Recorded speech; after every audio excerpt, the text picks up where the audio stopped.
اگر رکوع کے لیے انسان جھکے تو اس حد تک جھکنا چاہیے کہ زانوں تک اس کے ہاتھ پہنچے اور ہاتھوں کو زانوں پہ رکھ سکے، اس حد تک واجب ہے۔ اور اس کے بعد بدن کو ساکن کرنا واجب ہے۔ پھر اس کے بعد ذکر رکوع واجب ہے، ذکر رکوع کو صحیح عربی میں کہنا واجب ہے۔ اور یہ بھی بیان کیا کہ اگر رکوع کے لیے بالکل بھی نہ جھک سکتا ہو، ایک شخص ایسا ہے کہ رکوع کے لیے نہیں جھک سکتا، تو حضرت آیت اللہ سیستانی کا فتویٰ یہ ہے کہ رکوع کے لیے سر سے اشارہ کرے۔ وہ کھڑے ہو کے نماز پڑھتا ہے، نہیں جھک سکتا، تو پھر سر سے اشارہ کرے، سر کو جھکائے، ذکر رکوع پڑھے اور سر کو اٹھا لیں رکوع سے اٹھنے کی نیت سے۔ لیکن حضرت آیت اللہ مکارم نے فرمایا یہ شخص اگر رکوع کے لیے بالکل نہیں جھک سکتا تو پھر اگر بیٹھ کر رکوع کر سکتا ہے تو رکوع کے لیے بیٹھ جائے اور بیٹھ کر رکوع کرے۔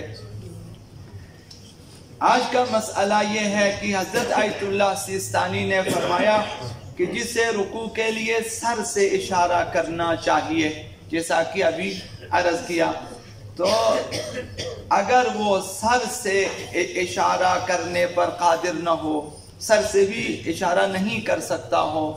مثلا گردن میں مسئلہ ہے یا کچھ، تو پھر رکوع کی نیت سے آنکھوں کو بند کرنا چاہیے۔ سبحان اللہ، کہ وہ دونوں آنکھوں کو بند کریں اس نیت سے کہ میں رکوع کر رہا ہوں، پھر آنکھوں کو بند رکھیں اور ذکر رکوع پڑھیں،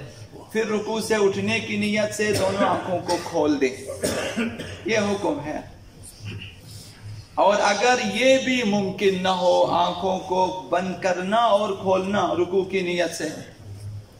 یہ بھی اگر ممکن نہ ہو تو دل میں رکوع کی نیت کرے اور ہاتھ سے اشارہ بھی کرے، کوئی اشارہ جو رکوع کے لیے ہو، اشارہ کرے اور ذکر رکوع پڑھے۔ اس صورت میں کہ دل میں نیت کی ہے، ہاتھ سے اشارہ کیا ہے رکوع کے لیے، اگر ممکن ہو تو اس کیفیت کے ساتھ بیٹھ کر بھی جو ہے رکوع کے لیے اشارہ کرے۔ سر سے اشارہ کیا،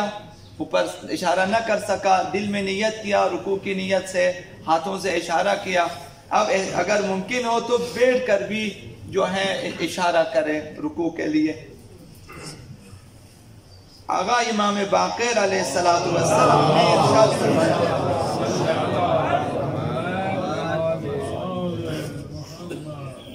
من اتم رکوعہ لم تدخلہ وحشۃ فی القبر، اگر ایک شخص اپنا رکوع درست انجام دیتا ہے، رکوع میں غلطی نہ ہو، جھکنے میں غلطی نہ ہو، بدن کو ساکن کرنے میں غلطی نہ ہو، اور رکوع میں دکھاوا نہ ہو، ذکر رکوع میں غلطی نہ ہو، رکوع کو مکمل کیا ہے واجبات اور مستحبات کے ساتھ، من اتم رکوعہ، جو اپنے رکوع کو تمام اور کمال انجام دے، مکمل کرے۔ مثلا ایک صلوات مستحب ہے رکوع میں جھکنے سے پہلے تکبیر مثلا مستحب ہے، اس نے انجام دیا،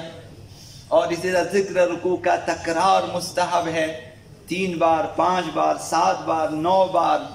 مثلا 11 بار، اس طرح تاک آپ نے تکرار کیا، مستحب ہے۔ تو جس نے رکوع کو کامل انجام دیا واجبات و مستحبات کے حوالے سے،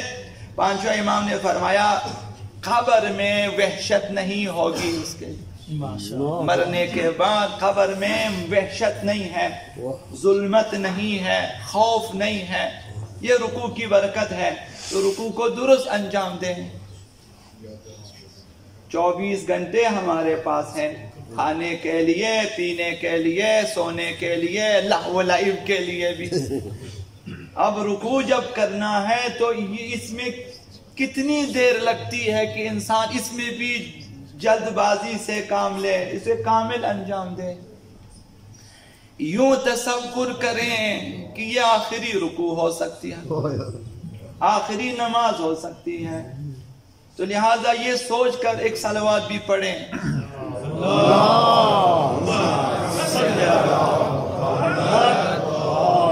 رکوع میں اسی طرح طرح، سجدے میں اسی طرح کہ یہ میرے عقیدے تو لہٰذا میں رکوع میں ایک مثلا درود شریف بھی پڑھ لیتا ہوں، کیا معلوم اگلی دفعہ میں رکوع مثلا آج رات ہم سوئے، کیا معلوم صبح کو ہم نہ آ سکیں نماز پہ. تو لہٰذا یہ احادیث ہے کہ ہر نماز کو آخری نماز سمجھ کر انجام دے. دوسری حدیث مبارکہ آقا رسول خدا صلی اللہ علیہ وسلم نے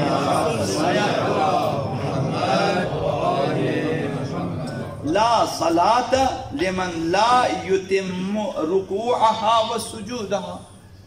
وہ شخص جو اپنے رکوع اور سجود کو نماز میں درست انجام نہیں دیتا، کامل انجام نہیں دیتا، غلطیاں یا ذکر غلط ہے، یا رکوع میں جھکنے کا انداز اور رکوع میں بیٹھنے کی کیفیت مثلا غلط ہے، تو اگر رکوع کو صحیح انجام نہ دیا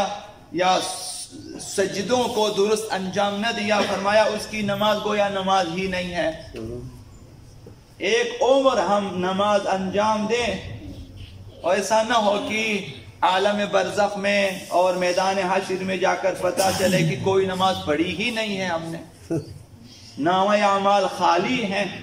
نمازوں سے. تو لہٰذا اپنی نمازوں میں دقت کریں، خصوصاً احکام کے حوالے سے،